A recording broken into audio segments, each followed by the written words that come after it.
Hi, this is MiMi from Reading with MiMi.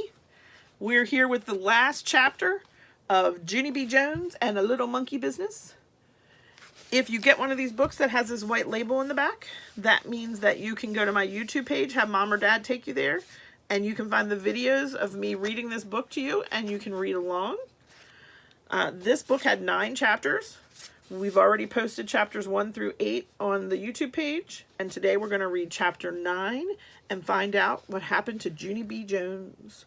If you remember from the other chapters, Junie B, mom had a baby, a little baby boy, and when Junie B went to school, she told everybody that her mom had a real live monkey, but really she hadn't. She had a baby boy. So now we'll finish up and see what this last chapter has to tell us.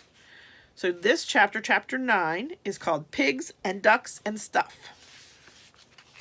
The principal went into room 9 with me, and then he clapped his giant hands together. "Boys and girls," he said, "may I have your attention? I would like to explain what happened during show and tell today. It's about Junie B Jones and her new baby brother." Just then, that Jim I hated jumped right up out of his chair. "He's not a monkey, is he?" she shouted very loudly. "I knew it! I knew it!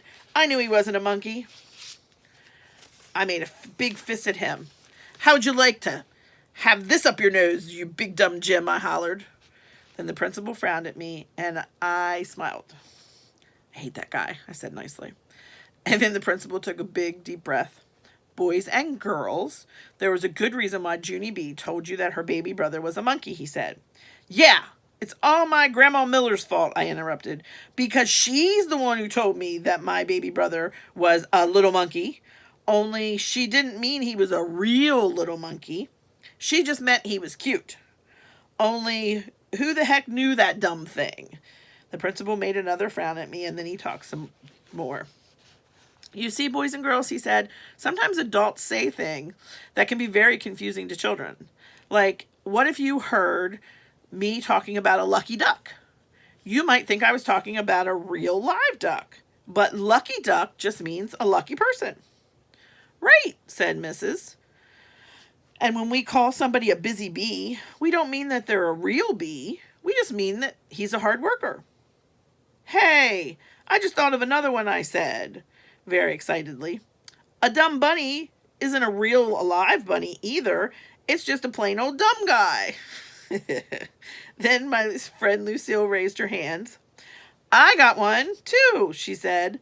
"Sometimes my Nana calls my daddy a couch potato, only he's not a real potato. He's just a lazy bum." "Yeah, and I'm not a big pig," said my boyfriend Ricardo. "My mom just says I eat like one." After that, a whole bunch of other kids said they eat like big pigs too. Only a boy named Donald said he eats like a horse. And crybaby William eats like a bird. Just then it was time for the bell to ring, and me and Principal said goodbye to each other, and I went back to my seat. I gave back Lucille her red chair. She was very nice to me. "I'm sorry that your brother isn't a real monkey, Junie B," she said. "Thank you, Lucille," I said. "I'm sorry that your dad isn't a real potato, too." After that, the bell rang for us to go home. And so me and Lucille and that Grace held hands, and we walked outside together. Only then a very wonderful thing happened. And it's called I Heard My Mother's Voice. Junie B, over here, honey. Daddy and I are over here." Then I looked in the parking lot, and I saw her. And so I run to her speedy quick. And then my mom and I hugged and hugged because I hadn't seen her in a whole day. Then my daddy got out of the car, and he had a little yellow blanket in his arms. And guess what? It was that thing. My new baby brother, that's what. He was teeny tiny and pinkish, except for his head had a lot of black hair on it. I touched it. It felt fuzzy. Just then, Ricardo walked by, and he saw my teeny tiny brother. "Cool hair," he said. I smiled very big. "I know it is, Ricardo," I said. "And guess what else? He doesn't even smell like PU." After that, I got in the car. Look at him. And there's Ricardo. I got into the car and I told Mother about Lucinda's locket. And she said, maybe I could get a locket too. And I could put my brother's teeny tiny head in there. Yes. And I would like to have some pink high tops, please, I said very politely. Maybe, said Mother. Oh boy, I said, 'cause maybe doesn't mean no. That's why.